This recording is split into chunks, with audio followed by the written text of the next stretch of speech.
selamat sore. Apa kabar pemirsa TVR Parlemen dimanapun Anda berada? Berjumpa lagi dalam program TVR 17 bersama saya, Diva Rizka. Tepat pukul 17 waktu Indonesia Barat, kami hadirkan kepada Anda sejumlah informasi paling baru dan menarik seputar kinerja dan kegiatan DPR RI yang telah disajikan oleh tim redaksi TVR Parlemen. Pemirsa TVR Parlemen, inilah TVR 17 selengkapnya.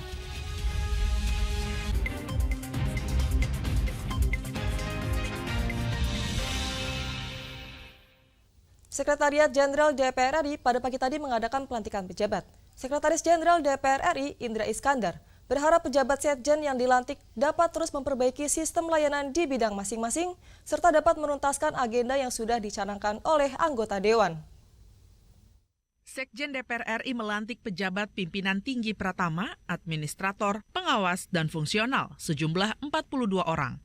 Kebijakan rotasi dan mutasi jabatan ini dilakukan guna mengisi kekosongan jabatan dan meningkatkan layanan bagi anggota Dewan. Sekretaris Jenderal DPR RI, Indra Iskandar, mengatakan pejabat yang dilantik sudah melalui proses seleksi sesuai dengan kompetensi. Indra mengharapkan pejabat Setjen yang dilantik terus memperbaiki sistem layanan di bidang masing-masing serta dapat menuntaskan agenda yang sudah dicanangkan anggota Dewan. Lelang jabatan ini sudah berlangsung cukup panjang ya. Karena dengan mekanisme yang sangat selektif dan ketat. Nah, penunjukan job fitting, pergeseran mutasi di jabatan, kita menempatkan teman-teman sesuai dengan track record dan kompetensinya. Jadi kami sangat meyakini penempatan teman-teman ini akan memperkuat kinerja Sekretariat Jenderal. Kalau supporting sistemnya itu bekerja secara baik, kami ini kan di dapur Sekretariat Jenderal gitu ya, di backstage, nah di front stage tentu Dewan. Ini yang harus terus-menerus sistem layanan kita perbaiki sehingga output Dewan periode ini nanti di penghujung semakin membaik. Indra juga menegaskan, indikator keberhasilan kinerja pejabat ini adalah digitalisasi mekanisme pekerjaan. Saat ini, setiap tahapan kerja harus berbasis elektronik, sehingga setiap kebijakan administrasi dapat terdokumentasi dengan baik guna mempersingkat disposisi bawahan. Adit dan Bondan, TVR Parlemen, melaporkan. Badan Urusan Rumah Tangga DPR RI menilai digitalisasi kearsipan DPR RI melalui aplikasi Sistem Informasi Kearsipan Dinamis Terintegrasi atau yang biasa disebut dengan Srikandi dapat mengintegrasikan dokumentasi arsip dan kebijakan seluruh alat kelengkapan Dewan dan Kesekjenan DPR RI. Sekretariat Jenderal DPR RI menggelar acara launching pencanangan Gerakan Nasional Sadar Tertib Arsip (GNSTA) dan aplikasi Sistem Informasi Kearsipan Dinamis Terintegrasi atau Srikandi yang bertujuan untuk mendigitalisasi kearsipan DPR RI. Ketua BURT DPR RI Agung Budi Santoso menyambut baik pencanangan Gerakan Nasional Sadar Tertib Arsip melalui diberlakukannya Sistem Informasi Kearsipan Dinamis Terintegrasi sebagai bentuk perubahan digitalisasi kearsipan DPR. Menurut Agung, digitalisasi kearsipan DPR diperuntukkan mengintegrasikan dokumentasi arsip dan kebijakan seluruh alat kelengkapan Dewan dan Kesekjenan DPR RI. Lebih lanjut, Agung mendorong pembangunan ruang penyimpanan atau storage file dari seluruh kegiatan yang dilakukan DPR agar bisa tersimpan dengan baik dan tidak lagi bergantung pada file kertas, fax, alat kearsipan yang sudah tidak layak digunakan.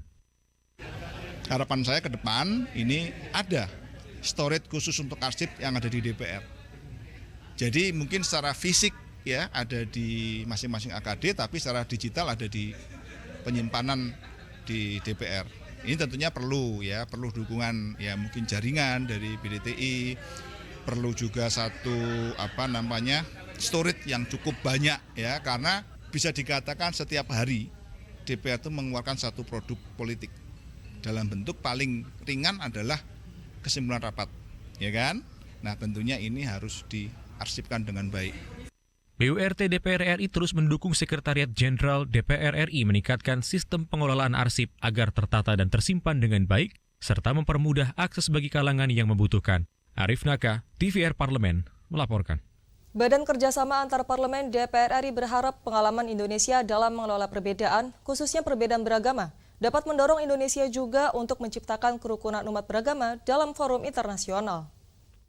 Wakil Ketua BKSAP DPR RI Sukamta dalam paparannya pada Parliamentary Conference on Interfaith Dialogue yang diselenggarakan di kota Marrakesh, Maroko, Afrika Utara, menyampaikan pengalaman Republik Indonesia dalam mengelola perbedaan, khususnya keragaman umat beragama.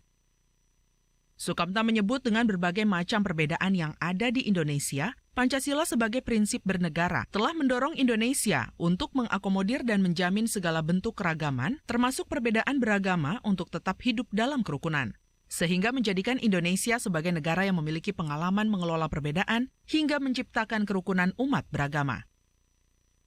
Nah, kami tadi, delegasi Indonesia, saya dan Pak Syahrul, itu menceritakan Indonesia yang Bhinneka Tunggal Ika, yang plural, yang penuh dengan berbagai macam suku bangsa, bahasa, juga agama. Nah, kami menceritakan bagaimana Indonesia itu punya pengalaman memanage keberagaman agama yang banyak itu, semua diakomodir di dalam oleh negara. Negara bukan menjadi negara agama, tapi juga negara tidak meninggalkan agama. Dan semua kebebasan beragama dijamin berdasarkan prinsip yang kita pegang bersama, yaitu Pancasila, sila yang pertama ketuhanan yang Maha Esa. Sukamta juga mengatakan, Undang-Undang tentang penanganan konflik sosial adalah salah satu aksi nyata parlemen dalam rangka menjamin kehidupan masyarakat yang majemuk dan beragam, termasuk kebebasan memeluk agama agar tercipta kehidupan yang rukun dalam bingkai perbedaan. Dari Marrakesh, Maroko, Panji Prabowo, TVR Parlemen, melaporkan. Berdasarkan laporan Badan Perlindungan Pekerja Migran Indonesia, dalam 1 tahun jenazah yang pulang karena tindak pidana perdagangan orang mencapai lebih dari 1.900 orang. Oleh karena itu, DPR RI meminta pemerintah untuk serius menangani permasalahan tindak pidana perdagangan orang tersebut. Informasinya akan kami hadirkan saat lagi. Untuk itu tetaplah di TVR 17.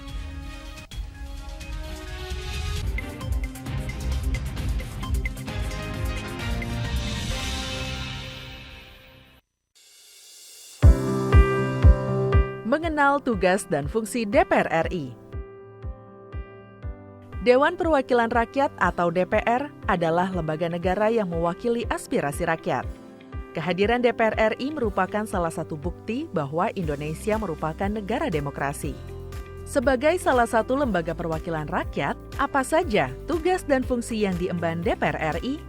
Berdasarkan pasal 20A ayat 1 Undang-Undang Dasar 1945, DPR memiliki 3 fungsi, yakni fungsi legislasi, anggaran, dan pengawasan.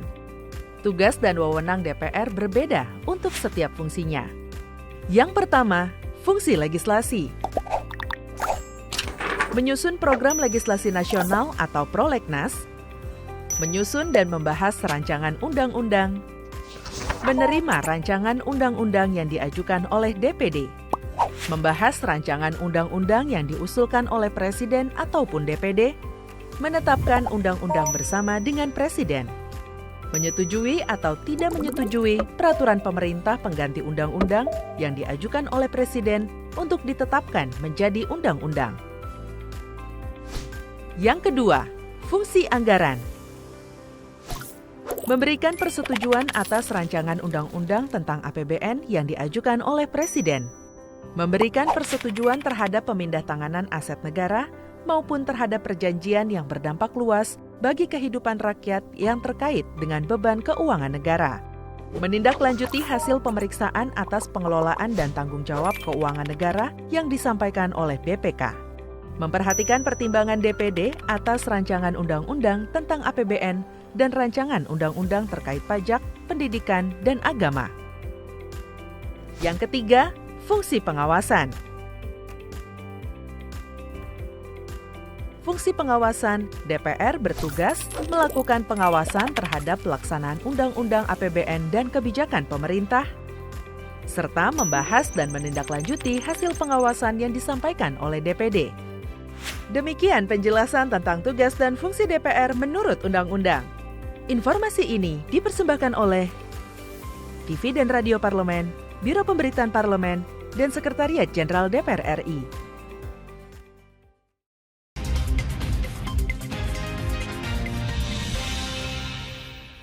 Pemirsa, Anda masih bersama kami di TVR 17. Janji-janji mendapatkan gaji yang besar menjadi salah satu penyebab masih tingginya minat pekerja migran Indonesia untuk bekerja di luar negeri. Hal ini menjadi tantangan upaya pemberantasan tindak pidana perdagangan orang. DPR RI meminta keseriusan pemerintah dalam memberantas tindak pidana perdagangan orang dengan memberikan sosialisasi dan informasi bekerja di luar negeri secara akurat dan tepat. Untuk mengetahui informasi selengkapnya, mari kita simak laporan mendalam yang telah dihimpun oleh tim redaksi TVR Parlemen dalam segmen editorial Parlemen berikut ini.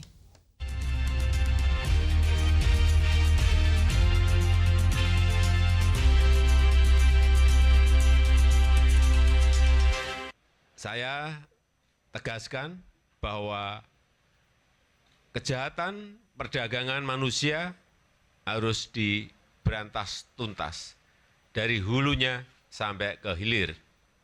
Saya ulangi, harus diberantas tuntas. Tawaran bekerja di luar negeri dengan iming-iming gaji besar menjadi salah satu modus operasi mafia tindak pidana perdagangan orang. Untuk memberantas kejahatan TPPO, DPR RI meminta Kementerian Luar Negeri bersinergi dengan kementerian terkait dan aparat penegak hukum untuk mengurai benang kusut masalah perdagangan orang di Indonesia yang sangat meresahkan. Kemenlu perlu melakukan sinergi dengan kementerian dan lembaga lain, memerangi mafia atau sindikat penyalur pekerja migran ilegal asal Indonesia untuk memutus mata rantai perdagangan orang yang sudah sekian lama terjadi. Kemenlu diharapkan mampu mengidentifikasi warga negara Indonesia yang bekerja di luar negeri dengan memperkuat basis data setiap warga negara yang akan berangkat ke luar negeri.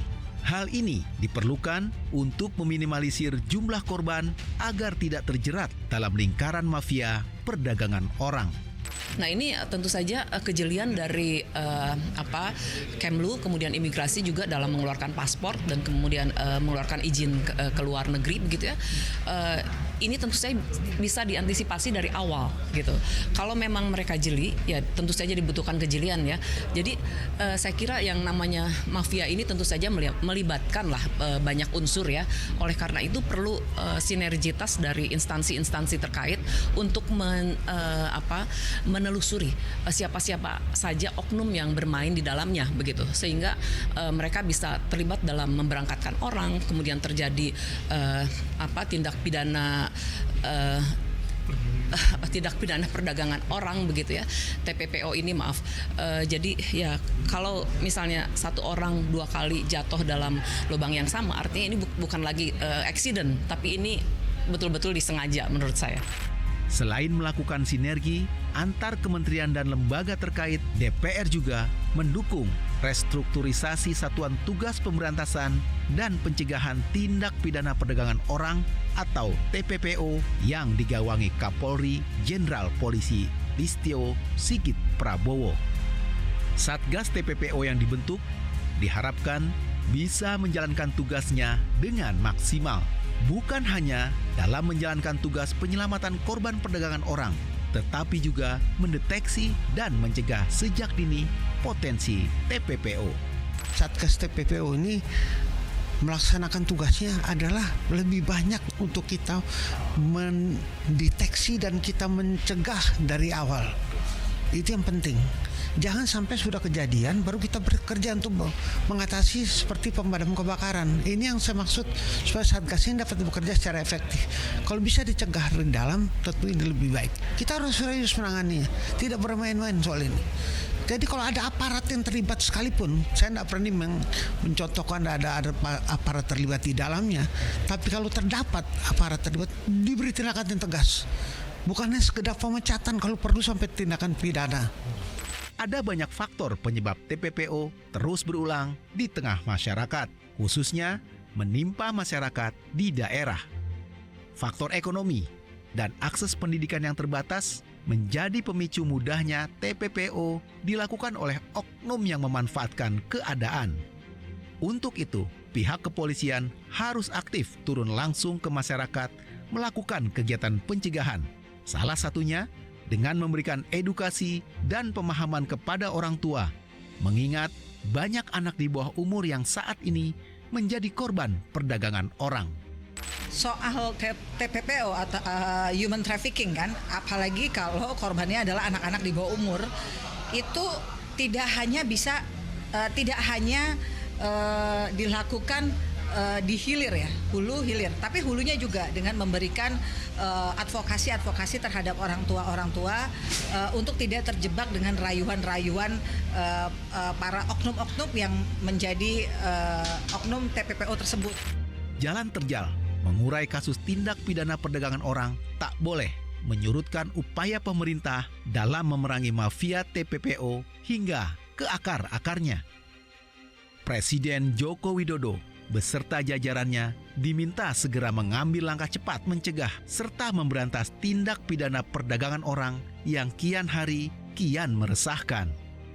Respon cepat perlu diambil dengan melakukan restrukturisasi Satgas Tim Kejahatan tersebut. Keseriusan pemerintah sangat menentukan nasib setiap warga negara dari ancaman jeratan tindak pidana perdagangan orang.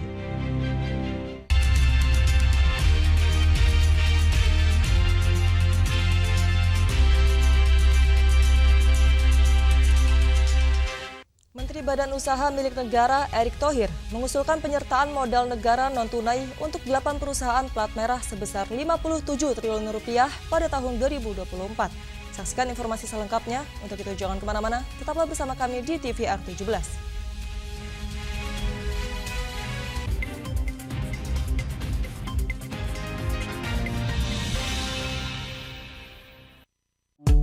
DPR RI memiliki fungsi diplomasi dalam menjalankan politik luar negeri sesuai dengan pasal 116 Undang-Undang MD3. Kontribusi aktif BKSAP DPR RI memainkan peranan penting dalam memenangkan persaingan global melalui IPU, IPA, IPPF, AIPA, dan PUIK. BKSAP memiliki komitmen yang tinggi dalam krisis kemanusiaan dunia. Fungsi diplomasi dijalankan untuk mendukung upaya pemerintah dalam melaksanakan politik luar negeri.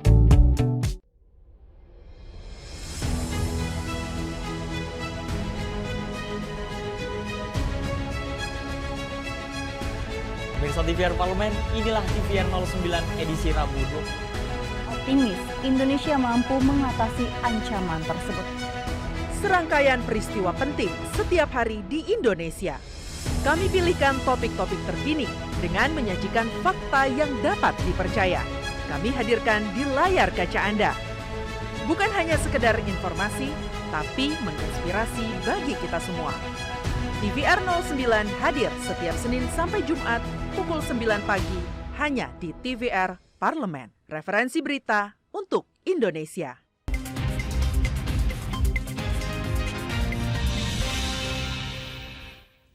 Kembali di TVR 17, Menteri BUMN Erick Thohir mengusulkan penyertaan modal negara atau PMN sebesar 57 triliun rupiah dan PMN non-tunai sebesar 673 miliar rupiah pada tahun 2024 yang dialokasikan untuk 8 perusahaan plat merah, di mana sebelumnya PMN tunai 33 triliun rupiah telah terlebih dahulu diajukan untuk dialokasikan ke 7 BUMN. Wakil Ketua Komisi 6 DPR RI, Sarmuji, berharap PMN yang telah dikucurkan maupun yang sedang diusulkan dapat tepat sasaran dan berdampak kepada masyarakat. Sarmuji juga berkomitmen akan terus melakukan fungsi pengawasan terhadap pelaksanaan PMN tersebut. Simak liputan selengkapnya bersama rekan kami, Alfat Rizky. Baik pemirsa TVR Parlemen dimanapun Anda berada, seperti yang diketahui bahwa Komisi 6 baru-baru ini telah melakukan rapat kerja dengan Menteri BUMN yaitu Bapak Erick Thohir, di mana pada rapat tersebut dibahas terkait dengan usulan PMN untuk tahun 2024 dan seperti yang diketahui bahwa di tahun 2023 ini PMN yang digelontorkan sebesar 41 triliun dan akan diusulkan naik menjadi 57 triliun pada 2024. Lalu bagaimana detailnya terkait dengan PMN yang dalam rapat tersebut? Saya sudah bersama dengan salah satu wakil ketua Komisi 6 DPR RI yaitu Bapak Sarmuji dari fraksi Partai Golkar untuk daerah pemilihan Jawa Timur 6. Baik Pak, langsung saja Pak. Bapak melihatnya terkait dengan usulan yang diusulkan dari Kementerian BUMN ini Pak untuk PMN khususnya menjadi 57 triliun ini seperti apa Pak? Ya, beberapa hal memang menjadi keharusan negara untuk hadir ya. Instrumennya adalah BUMN. Misalkan usulan untuk menambahkan kembali PMN di PLN sebesar 10 triliun supaya bisa melanjutkan program elektrifikasi supaya seluruh rakyat Indonesia terutama yang ada di pelosok-pelosok di daerah-daerah terpencil bisa menikmati listrik sebagaimana rakyat Indonesia di tempat-tempat yang lain. yang begitu pasti kita dukung. Juga Hutama Karya melanjutkan proyek jalan tol di Sumatera, itu sesuatu yang penting, memang belum bisa dikerjakan oleh swasta. Kenapa? Karena barangkali secara bisnis belum menguntungkan, tetapi secara ekonomi harus dilakukan untuk memicu, menumbuhkan pusat-pusat pertumbuhan baru dengan akselerasi infrastruktur terutama jalan tol. Ada juga usulan agar negara hadir di bisnis yang penting yang menyangkut hajat hidup orang banyak. Misalkan di peternakan selama ini para peternak itu mengeluhkan tentang kesediaan bibit ayam kecil dan pakan ternak. Mengingat kedua hal itu merupakan komponen terbesar bagi bisnis ternak yang selama ini sangat oligopolistik. Jadi hanya beberapa saja pemainnya. Diusulkan di Berdikari untuk membuat GPS. GPS itu penyediaan bibit yang itu bisa disediakan oleh Berdikari, menambah pemain supaya bisnis bibit ayam itu tidak didominasi oleh pemain itu saja. Kalau nanti pemainnya banyak dan terutama ada BUMN di dalamnya, kita berharap peternak itu merasa terlindungi sehingga tidak mudah dipermainkan oleh harga, baik harga pakan maupun harga bibit. Sementara yang 2024 adalah bibit. Tapi kita berharap proses selanjutnya negara hadir untuk melindungi ternak ayam baik telur maupun daging dengan cara membuat pabrik pakan ternak yang dikuasai oleh BUMN kita. Baik Pak, kalau Bapak berdasarkan hasil kunjungan Komisi 6 ke lapangan Pak, Bapak melihatnya pemanfaatan PMN khususnya di tahun ini Pak, itu sudah sejauh apa, apakah memang efektif atau seperti apa? Ya, yang kita pantau adalah 2022 ya, karena sudah realisasi, sudah terwujud ya, selama ini sudah berjalan dengan cukup baik, terutama pada hal-hal yang berbau infrastruktur sudah dikerjakan dengan baik. Nanti akan kita awasi terus proses pelaksanaannya, terutama dalam realisasi di 2023, terutama PMN yang ditujukan untuk menambah permodalan itu harus kita awasi apakah betul itu efektif atau tidak. Kalau infrastruktur kan barangnya sudah ada, tapi untuk menambah permodalan, untuk memperluas jaringan, memperkuat bisnis yang selama ini ada, itu betul-betul harus kita pastikan bahwa PMN itu digunakan dengan tepat untuk kepentingan performa perusahaan BUMN. Pak, berarti secara garis besar Komisi 6 berkomitmen Pak untuk mengawal PMN ini supaya tepat sasaran dan bermanfaat untuk masyarakat ya Pak? Tentu, mulai dari perencanaannya kita kawal. Ini pengajuan PMN 2024, kita minta perencanaannya seperti apa, harus jelas peruntukannya, skemanya, lalu kalau itu bisnis, leverage-nya berapa, itu kita kawal betul mulai dari sisi perencanaan, pelaksanaan dan evaluasinya. Baik. Terima kasih Pak Sarmoji atas waktunya. Dan pemirsa TVR Parlemen, itulah bincang-bincang saya dengan salah satu Wakil Ketua Komisi 6 DPR RI yaitu Bapak Sarmoji, di mana tadi Bapak Sarmoji menyatakan bahwa Komisi 6 DPR RI berkomitmen dalam usulan tahun 2024 ini akan mengawal terkait dengan usulan PMN dan juga PMN yang sudah dilaksanakan yaitu pada tanggal 2022 dan 2023 pemirsa yang saat ini sedang berjalan. Terima kasih pemirsa atas perhatian Anda. Saya Alfat Rizky kembali ke studio. Selanjutnya pemirsa, apa saja yang menjadi topik perbincangan di media online pada hari ini? Usai jeda, tetaplah di TVR 17.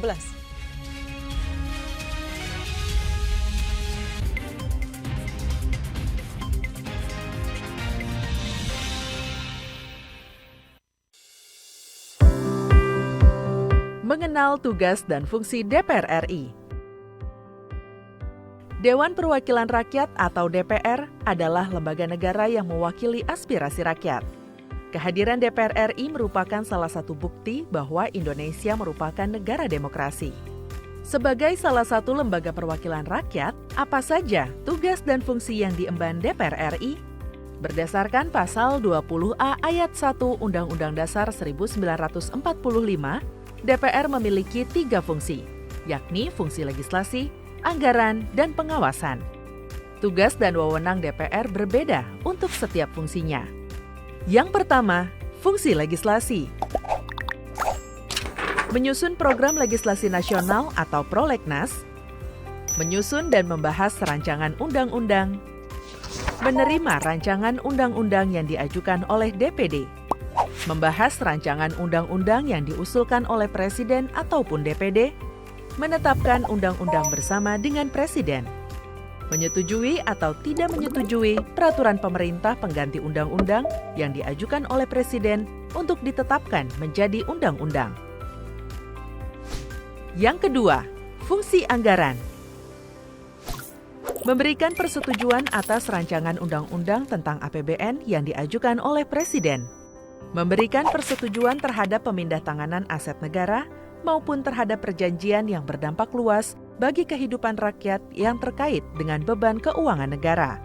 Menindaklanjuti hasil pemeriksaan atas pengelolaan dan tanggung jawab keuangan negara yang disampaikan oleh BPK. Memperhatikan pertimbangan DPD atas rancangan undang-undang tentang APBN dan rancangan undang-undang terkait pajak, pendidikan, dan agama. Yang ketiga, fungsi pengawasan. Fungsi pengawasan, DPR bertugas melakukan pengawasan terhadap pelaksanaan Undang-Undang APBN dan kebijakan pemerintah, serta membahas dan menindaklanjuti hasil pengawasan yang disampaikan oleh DPD. Demikian penjelasan tentang tugas dan fungsi DPR menurut Undang-Undang. Informasi ini dipersembahkan oleh TV dan Radio Parlemen, Biro Pemberitaan Parlemen, dan Sekretariat Jenderal DPR RI.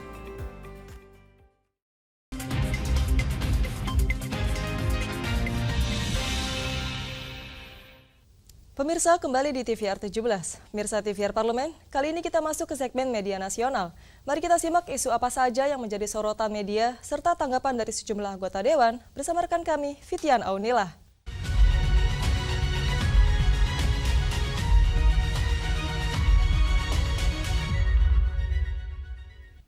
Baik, terima kasih rekan Diva dan pemirsa. Kali ini kita masuk ke segmen media nasional. Nah, berita pertama yang menjadi headline di media online yaitu DPR RI setujui Slamet Edi Purnomo jadi anggota BPK periode 2023-2028. Nah, bisa dilihat di layar kaca Anda pemirsa. Rapat paripurna DPR RI ke-26 masa sidang 5 yang dipimpin oleh Wakil Ketua DPR RI, Lodwig F. Paulus pada Selasa 13 Juni 2023 menyetujui Slamet Edi Purnomo menjadi anggota Badan Pemeriksa Keuangan atau BPK periode 2023-2028 setelah terpilih dalam uji kelayakan bersama Komisi 11 DPR. Sebelum Slamet disahkan, Wakil Ketua Komisi 11 DPR RI, Dolphy Othniel Frederick Palit, menyampaikan laporannya terhadap hasil uji kelayakan calon anggota BPK RI. Sebagaimana diketahui, Komisi 11 DPR RI pada 31 Mei 2023 telah melakukan pengambilan keputusan untuk memilih calon anggota BPK dan menyepakati calon anggota BPK RI terpilih dengan perolehan suara terbanyak, yaitu Slamet Edi Purnomo dengan memperoleh 32 suara dari jumlah total 56 suara. Nah, berita berikutnya yang menjadi headline di media online yaitu DPR RI setujui pembahasan 3 RUU diperpanjang. Nah, bisa dilihat di layar kaca Anda pemirsa. DPR RI melalui rapat paripurna ke-26 masa persidangan 5 tahun sidang 2022-2023 yang dipimpin oleh Wakil Ketua DPR RI, Lodwig F. Paulus, memutuskan perpanjangan waktu pembahasan 3 rancangan undang-undang atau RUU. Ketiga RUU tersebut adalah RUU tentang hukum acara perdata, kemudian RUU tentang perubahan kedua atas Undang-Undang Nomor 35 Tahun 2009 tentang narkotika, dan RUU tentang perubahan keempat atas Undang-Undang Nomor 24 Tahun 2003 tentang Mahkamah Konstitusi. Lodwig di sini Lodwig menjelaskan permintaan perpanjangan waktu pembahasan 3 RUU itu dilakukan oleh Komisi 3 DPR RI. Adapun Komisi 3 diberikan mandat untuk membahas 3 RUU tersebut. Komisi 3 DPR RI telah meminta kepada rapat konsultasi pengganti Badan Musyawarah atau BAMUS untuk memperpanjang waktu pembahasan 3 RUU itu hingga masa persidangan 1 yang akan datang. Nah, itu tadi headline di media online pada hari ini pemirsa terkait DPR RI setujui Slamet Edi Purnomo jadi anggota BPK periode 2023-2028 serta DPR RI setujui pembahasan 3 RUU diperpanjang. Nah, demikian dari saya pemirsa, kembali ke rekan Diva.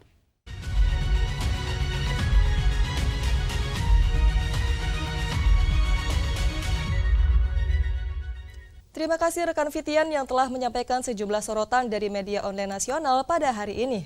Bersama TVR Parlemen, segmen media online tadi sekaligus menutup program TVR 17 edisi sore hari ini. Saya Diva Rizka beserta seluruh kru TVR Parlemen yang bertugas mengucapkan terima kasih dan undur diri dari hadapan Anda. TVR Parlemen, referensi Indonesia.